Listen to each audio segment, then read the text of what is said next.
চাণক্যের মতো অনুসারে নিজের চরিত্রের গুণে একজন মানুষ জীবনে সকল সুখ অর্জন করতে পারেন। শাস্ত্র অনুসারে মানুষের জীবনে যে সরাসরি পূর্ণ বা ছয় শত্রুর কথা বলা আছে তার মধ্যে অন্যতম হলো রাগ বা ক্রোধ। ক্রোধ আমাদের বড়ই শত্রু। যার মনে রাগ নেই তিনি সবসময় খুশি থাকতে পারেন। রাগ শূন্য ব্যক্তি সবাই খুশি রাখতে পারেন।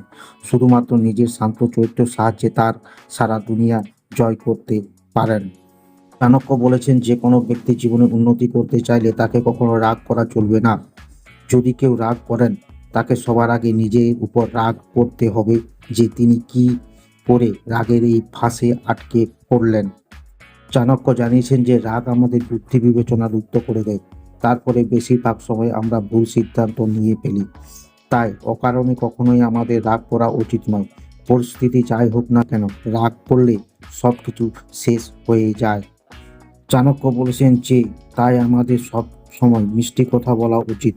ব্যবহারে মধুর্য বজায় রাখা জরুরি। হাজার রাগও যে কাজ করা যায় না, মিষ্টি কথায় সেই কাজ সম্পন্ন করা সম্ভব। হাসি মুখে, মিষ্টি কথায় ও সুন্দর ব্যবহারে পৃথিবীর সব থেকে কঠিন কাজটাও করা সম্ভব বলেই জানিয়েছেন চাণক্য।